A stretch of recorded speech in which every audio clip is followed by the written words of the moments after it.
Bum Cartel. Yeah. I got you. With the cowboy I call you- boots, huh? Bone cartel, man. Yeah. Oh man, we're back. You know what? I'm gonna get a drop for you first, Noah. Yeah. You know, I'm gonna get an OG drop from you for the Bum Cartel one time. Listen, man, it's your boy. It's your boy, the undisputed. No need to be recruited. You heard that. No V, no Vi, Noah Nova, man. Right here, chilling with my boy Jerm. 101 with Jerm, man. Let's get it. H-Time, Mo City, what's up? And just like that, man, we back. Believe that. It's been a long time. It has. Jerm is back. Yeah. Episode 138, man. You done seen this guy to my left, man. That boy Noah Nova. I told the boy he looking real dapper tonight. I got my co-host. Listen, man, I never brag. My co-host, I'm trying something new for 2024. Believe that. I got my co-host, my brother, Trill City Guapo. What's up, Guapo? I got no sound. I need my own drop, you know what I'm saying? Yeah. What's up, man? What's going on, brother? Mira. Noah. Love is love. What's up, my G? I haven't had you on since, I didn't look at the last time I had you on, but I believe it was the middle of 2023. Yes. At that time, just dropped an album at the top of the year. I had just dropped Facts of Life, and guess what? It's the 1 year anniversary It's today. the How 1 year coincidental. Anniversary, man. We gotta do it right, my brother. How are you? I'm fantastic. How is that, Now man? I'm here, A man. year. Man, honestly, A it year. is it feels great. Shout out to my brother, shout out to my boy, George Young. Hey, Sean's finest. Believe that. It Mr. feels A. great, Sean. man. Yeah. I feel accomplished. I just feel good. It's all positivity around here. So I feel great, bro.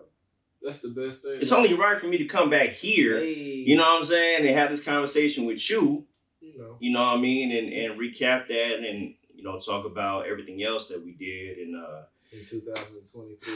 You had a DMX year, some would say. thank you, my brother.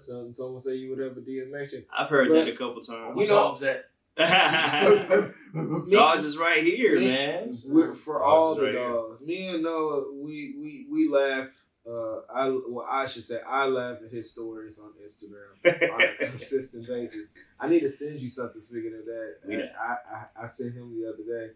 My nigga Noah, man, he dropped Facts of Life at the top of the year. I did, man. So be it at the So bottom of the be it. year. Yes. What did you learn from yourself in what that 11-month span of dropping at the top of the year and then dropping at the end of the year? What did you learn? What did you grow from that? Man, what did I learn? I learned that when you are an artist that it is mostly focused on the art, and you come together with someone who is also all about the art, i.e. George Young, my brother G, it feels seamless. You know what I'm saying? It feels extremely purposeful, but at this, simultaneously it feels seamless.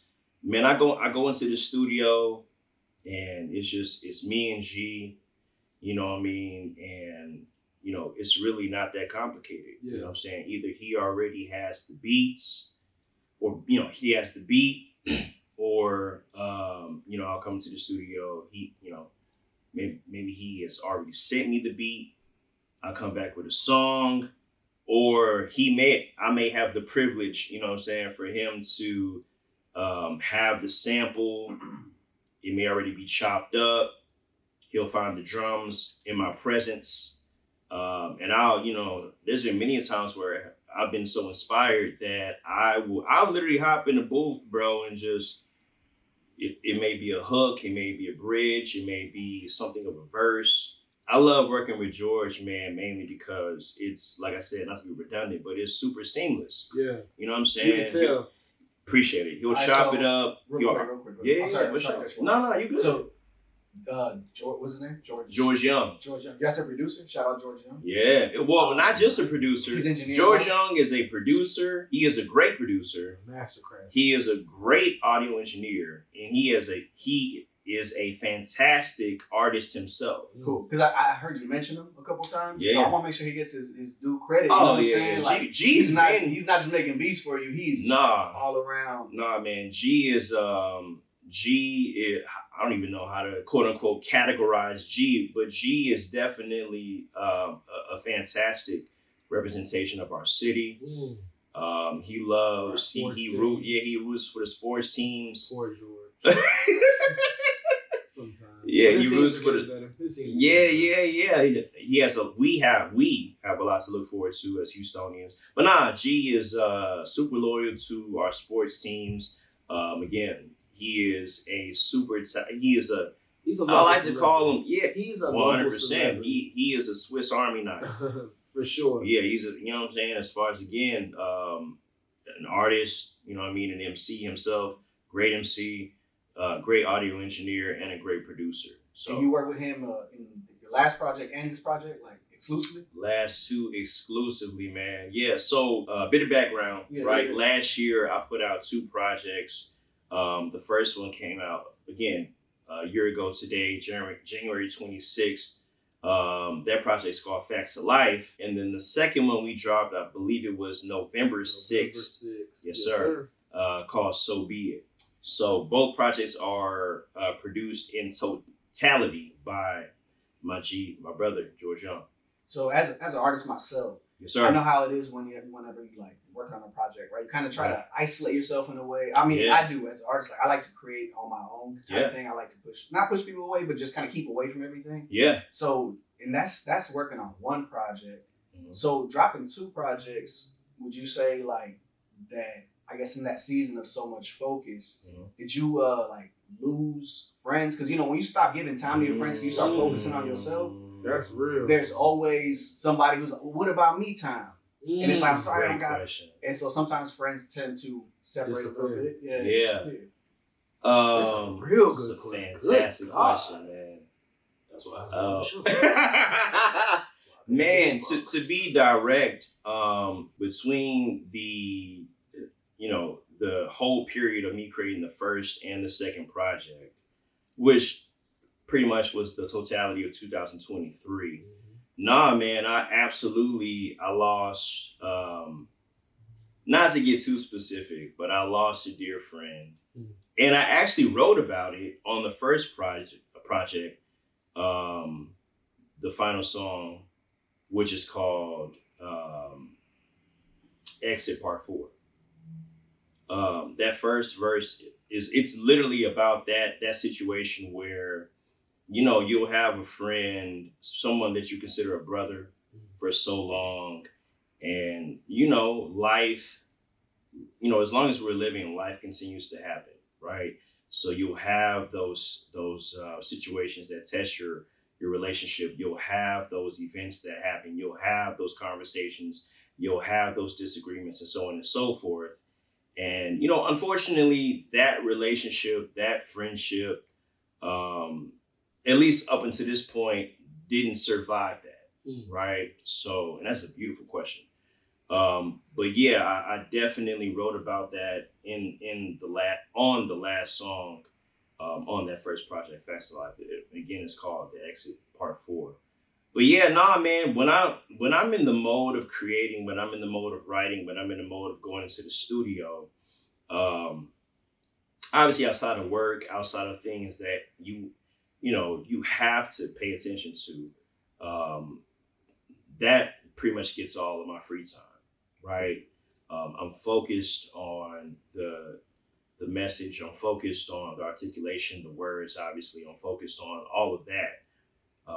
Because again, this is what I love to do. Right. This is your craft. This is my craft, right. This is what I love to do. This is my focus at the time. And so, my main thing is to make sure that the end product reflects that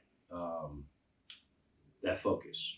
That's what it is. One thing I really enjoy, I guess now hearing you speak about it, right? That the life experiences that you've went through is in your music. With a lot of rappers, it tends to be a lot of spin the block type stuff right now. You know what I'm saying? You don't really get to hear their life experiences in the sense of like something like this where you lose your friends. Distancing yourself from family or friends, whatever it may be. But in your new album, So Be It, there's a song that I like. I believe this might have been the first one, Smile For Me. Did you write that for your mom?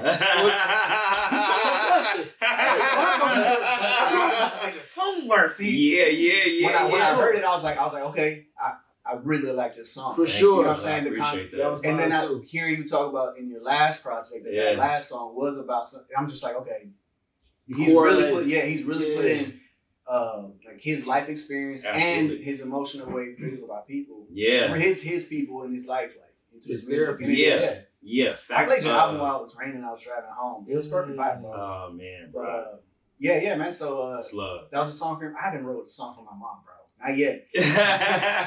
But my mom's not like super into my music type thing. You know what I'm saying? No, my mother isn't either. Hearing your song though, it sounded like not that she was like I say, she still encouraged you to pursue. For sure. Absolutely. For sure. Yeah. She always tells you to do. Yeah. No, honestly, that's man. Oh man, this is great.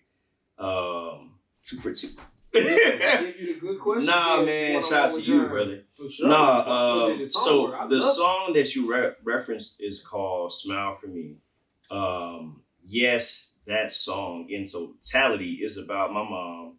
Well, my current relationship with my mother. Nah, it's I didn't really have a hard time writing that record, right?